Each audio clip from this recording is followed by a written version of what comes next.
एक दिन शहंशाह अकबर नाई से अपनी हजामत बनवा रहे थे। तभी वह नाई शहंशाह अकबर की तारीफ करने लगता है। नाई जहां पनाह, आप अपनी सल्तनत में सबका ख्याल रखते हैं, बच्चे, बड़े, गरीब, लाचार आदि सबका। अकबर शुक्रिया। नाई लेकिन जहां पनाह। अकबर लेकिन क्या हम किसी को भूल रहे हैं जिसकी हम देखभाल नहीं करते हैं? नाई जहां पनाह, गुस्ताखी माफ करें, क्या कभी आपने बड़े बूढ़ों यानी कभी अपने पूर्वजों के बारे में सोचा है जो दुनिया छोड़कर स्वर्ग चले गए हैं? अकबर लेकिन हम तो उनका भी ख्याल रखते हैं, उनके हक में हम दुआ करते हैं, उनकी याद में हमने शाही मकबरे बनवाए हैं। नाई लेकिन जहां पनाह, कभी आपने किसी को स्वर्ग भेजा है अपने पूर्वजों की खबर लेने के लिए? उन्हें किसी चीज की वहां जरूरत तो नहीं है।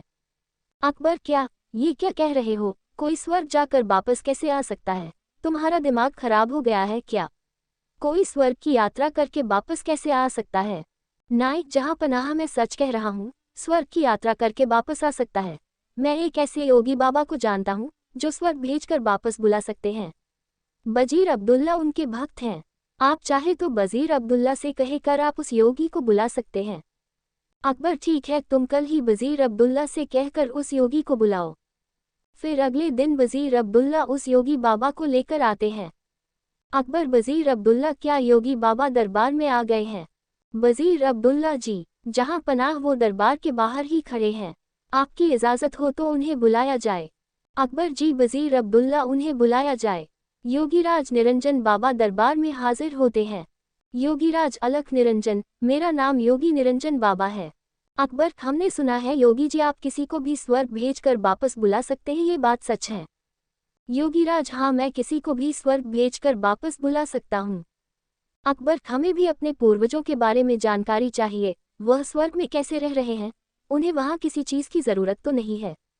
योगीराज, आप किसी भरोसेमंद इंसान को स्वर्ग भेज सकते हैं जो स्वर्ग के मोह में न फंसकर वापस आ सके।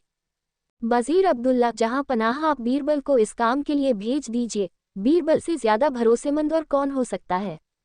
अकबर, बीरबल, क्या आप हमारे लिए स्वर्ग जाएंगे?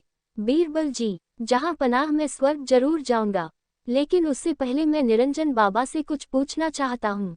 योगीराज, इस यात्रा में कितना समय लगेगा? योगीराज, इस यात्रा में कम से कम 2 महीने लगेंगे अगर तुम स्वर्ग के सुख के मोह में न फंसो तो।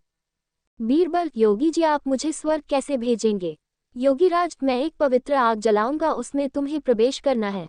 वैसे तो ये क्रिया कहीं भी हो सकती है, लेकिन हम इसे गंगा नदी के किनारे करेंगे। बीरबल, जहां पनाह, मैं काफी दिनों के लिए अपने घर से दूर रहूंगा, इसलिए मैं 4-5 दिन की मोहलत मांगता हूँ, कुछ अधूरे काम निपटाने हैं। अकबर, ठीक है बीरबल, योगीराज जी आप ये काम 5 दिन बाद संपन्न करें। अब 5 दिन बाद बीरबल को जलाने के लिए ले जाया जाता है। स्वर्ग की यात्रा के लिए योगीराज विधि संपन्न करते हैं। वह एक चिता पर फूल और कुछ सामग्री डालते हैं और बीरबल के माथे पर तिलक करते हैं और चित हो जाने को कहते हैं। बीरबल, अलविदा जहां पनाह। अकबर, हमें आपकी बहुत याद आएगी, आप जल्दी लौटने की कोशिश करना।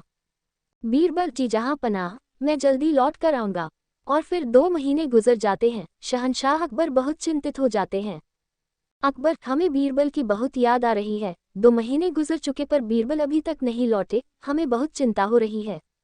योगीराज का क्या कहना है, कब तक बीरबल लौट आएंगे? वजीर अब्दुल्ला, जहां पनाह, योगी बाबा ये भी तो कह रहे थे हो सकता है बीरबल को स्वर्ग के सुख बहुत भा गए हों और वह उन्हें छोड़कर न आना चाहें। अकबर, नहीं, ऐसा कभी नहीं हो सकता है। बीरबल ऐसा कभी नहीं कर सकते हैं, उन पर हमें पूरा भरोसा है। उसी वक्त वहां पर बीरबल आते हैं। उनके लंबे लंबे बाल होते हैं, लंबी सी दाढ़ी। अकबर उन्हें देखकर बहुत खुश होते हैं।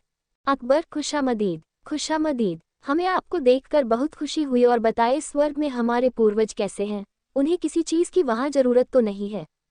बीरबल, नहीं, जहां पनाह, उन्हें किसी भी चीज की जरूरत नहीं है, वे वहां बहुत खुश हैं। अकबर, लेकिन बीरबल आपने ये बाल इतने क्यों बढ़ा लिए हैं? बीरबल, जहां पनाह, मेरे ही नहीं वहां पर सभी के बाल बहुत लंबे हैं।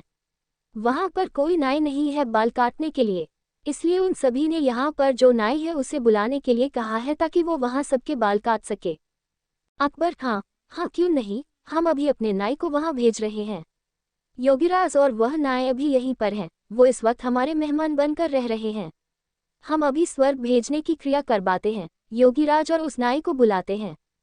वो दोनों दरबार में हाजिर होते हैं। अकबर उनसे कहते हैं, अकबर योगीराज, स्वर्ग में नाई की जरूरत है, आप जल्दी से इस नाई को स्वर्ग भेजने की क्रिया शुरू कीजिए।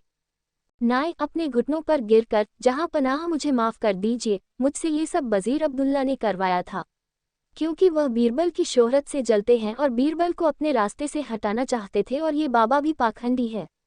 पता नहीं बीरबल उस आग से कैसे बच गए, लेकिन मैं नहीं बचूंगा, मुझे माफ कर दीजिए। अकबर, क्या इतनी बड़ी साजिश बीरबल के खिलाफ? सिपाहियों, इस पाखंडी बाबा और इस नाई को ले जाओ और काल कोठरी में डाल दो। और तुम वजीर अब्दुल्ला, मुझे तुमसे ये उम्मीद नहीं थी। मैं अगर चाहूँ तो तुम्हें अभी फांसी पर लटका दूं, लेकिन तुमने हमारी कई साल हिफाजत की है, इसलिए हम तुम्हें इस देश से निकाल देते हैं। सिपाहियों, इसे ले जाकर सरहद के बाहर छोड़ आओ और फिर कभी अपनी शक्ल मत दिखाना। अच्छा बीरबल, मेरे बुद्धिमान दोस्त, ये बताओ तुम्हें इस साजिश का कैसे पता लगा? बीरबल जहां पनाह, जब मैंने योगीराज के मुंह अगम प्रवेश करने वाली बात सुनी तो मुझे लगा दाल में कुछ काला है। तभी तो मैंने आपसे 5 दिन की मोहलत मांगी और मैंने उन 5 दिनों में एक ऐसी सुरंग तैयार करवाई जो उस जगह से सीधे मेरे घर को जाती है। जहां पनाह, जब योगीराज ने आग जलाई तो मैं सीधे उस सुरंग पर खड़ा था जो मेरे घर को जाती है। योगीराज के आग जलाते ही मैं सुरंग का दरवाजा खोलकर अपने घर पहुंच गया। जहां पनाह, इस तरह से मैं वहां से बच निकला। और मैं चाहता था ये लोग अपना गुनाह खुद कबूल करें, इसलिए मैंने 2 महीने अपने बाल नहीं काटे, क्योंकि मैं ये भी जानता था कि इन तीनों में सबसे कमजोर कड़ी नाई है। अकबर, वाह! बीरबल, वाह! एक तुम ही हो जो ऐसा कर सकते हो, तुम्हारे जैसा कोई नहीं। मेरे शातिर दोस्त, तुम ही ऐसा कर सकते हो। वाह बीरबल, वाह बीरबल, शुक्रिया। जहां पनाह, शुक्रिया।